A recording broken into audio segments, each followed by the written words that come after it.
За сайн байцгаана уу залуусаа, та бүгдэд энэ өдрийн мэндийг хүргэе. За бид нар амьдралын айлч үе шатанд байсан тийм ээ 10 жилээ төгсөөд бакалавртаа сурах гэж байна уу, магистрт орох гэж байна уу, эсвэл докторant зэрэг хамгаалах гэж байна уу, аль шатанд ер нь мэргэжил сонгоно гэдэг айгүй чухал асуудал болж ирдэг. За өнөөдрийнхөө бичлэгээр би та бүгдэд мэргэжил сонгоход баханч болоод тус болохоор өөрийнхөө зүгээс бэлдсэн мэргэжил сонгоход хэрэгтэй нэгэн тийм сонирхолтой зааварчилгааг та бүхэнд хүргэх гэж байна. За хэрвээ та бүхэн миний чанал анх удаага зочилж байгаа бол бүгдээрэнд тавтай байрал гэж хэлий намайг Ариун Оюун гэдэг. Би өөрийнхөө YouTube чаналаар дамжуулаад хүүхний хөгжил болон хичээл сурлага, ажил мэргэжлэрээ хэрхэн яаж манлайлах вэ гэдэг сэдвүүдээр ярилцаж өөрийнхөө зөвлөгөө өгдөг байгаа. Тэгэхээр хэрвээ та бүхэн subscribe дараагүй бол subscribe гэсэн улаан товчон дээр дараад надтай цуг байгаарай.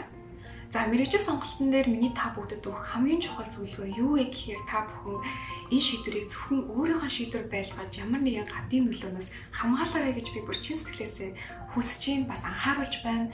За хэрвээ таныг мэргэжлээ сонгох гээд байж ах чинь тийм ээ эцэг эх эсвэл гэр бүлийнхэн тань ямар нэгэн байдлаар дарамт учруулан нөлөөлж байгаа бол эсвэл найз нөхөд чинь таны сэтгэл санаа болон гарах шийдвэр чинь ямар нэгэн сэтгэл хэлж нөлөөлж байгаа бол та энэ бүгдийг таслан зогсоож өөрийгөө хамгаалаарай гэж хүсэж байна. Танд тэр хүч нь байгаа.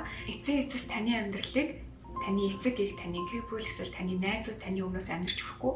Таны амьдралыг та өөрөө л амьдарч туулах учраас мэргэжил сонголт зөвхөн таны шийдвэр байх ёстой.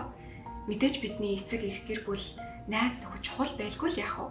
Гэхдээ мэргэжил гэдэг зөвхөн таны амьдралыг шийдэх, таны өөрийнхөө амьдралыг хэрхэн яаж жолоодож явах тэр сонголт учраас нэгснэ таны аялал учраас та бүхэн бусдаас хамгаалаарай гэж би хүсэж байна. За тэгээд та бүгдийг мэргэжлийн сонголтын таслахын тулд би өнөөдөр өөрийнхөө зүгээс нэг тийм сонирхолтой юм дасгал зааварчилгааг бэлдсэн байгаа.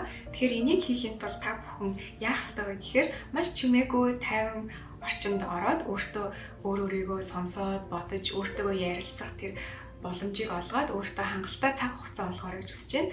За тэгээд өөрийнхөө сонгохыг зэхэж буй 3 төрлийн карьер юм уу ямар нэгэн тийм мэргэжлийг зааж гаргаж ирээд яг энэ дасгалыг нэг карьер бүртэн яг ингээд дэс дарааллаар нь хийж дуусгаарай гэж хүсэж байна. За тэгээд энэхүү дасгалыг хийж дуусаад таны эргэлзээ арай багасж таны гаргах шийдвэр тань арай илүү тодорхой болсон байх ёстой гэж би найдаж байна. Энэхүү дасгалыгаа би 3 хэсэгт хувааж бэлдсэн байгаа.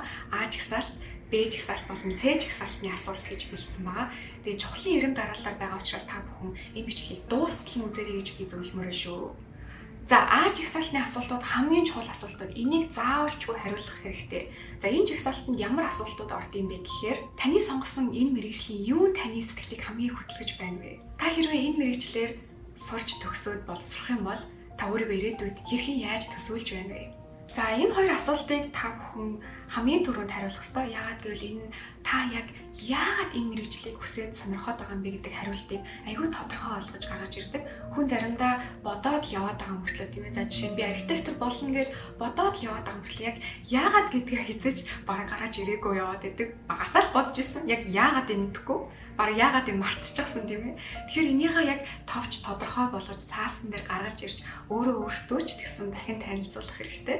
За энэхүү асуултыг хариулж дуусны дараа таны сэтгэл санаа нэг л гоё болоод жоохон гэгэлзээл, жоохон ад жаргал мэдрээл, ирээдүгээ тэмүүлмээр санагдаад, тийм маргааш шиг ихлүүлмээр санагдаад, өөртөө улам жоохон ихтэй болсон юм шиг, найс нөхд рүүгээ ярмаар юм шиг жоохон гоё гэгэлзэх мэдрэмж төрөх ёстой. Нэг их биш юм а гэхэд чи жоохон ч гэсэн тийм мэдрэмж төрж явах ёстой.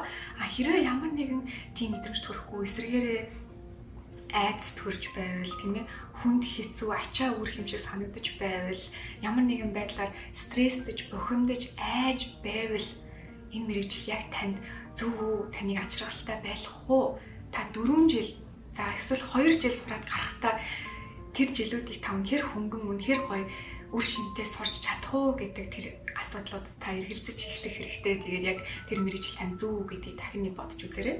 За хэрэг та бүхэн А жагсаалтны асуултыг хариулж дууссан бол Б жагсаалт руу орцгоё. Энэхүү мэргэжлэр сурч дуусвал тань ямар ажлын байрнууд нэгдэх вэ?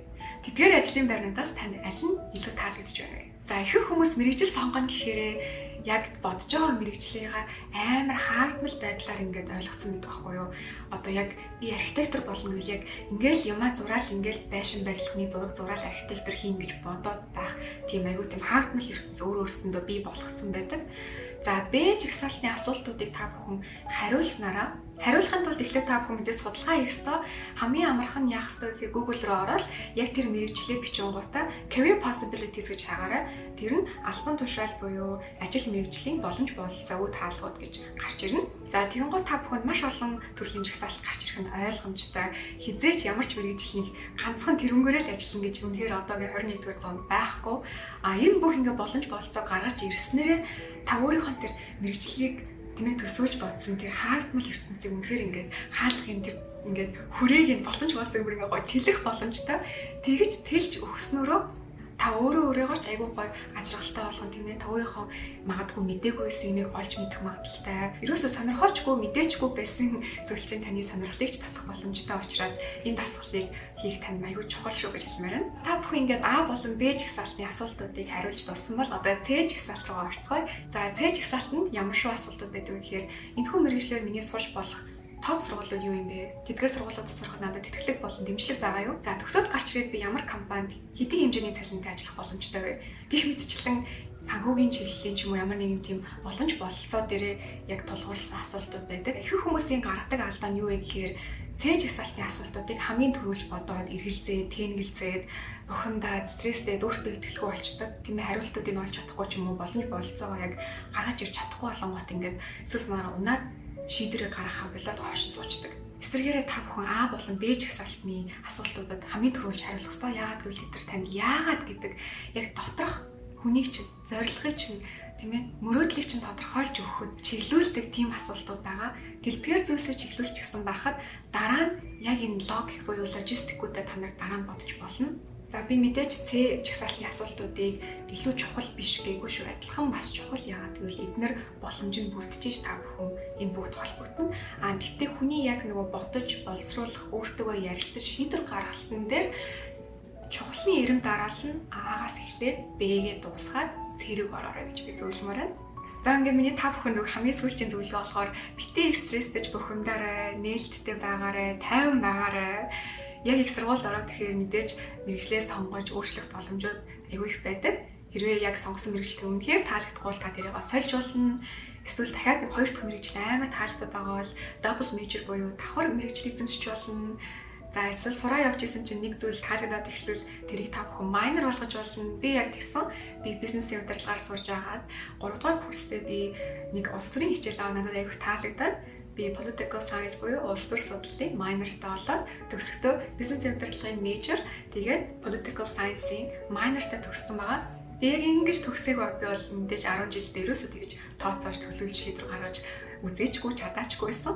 Тэгэхээр хүний амьдрал бол үнэхээр их өөрчлөгдөх боломжтой. Бид бүгд яг одоогийн байгаа хөлбөр дээр л хамгийн зөв шийдвэрээ гаргаад явахад хангалттай байдаг.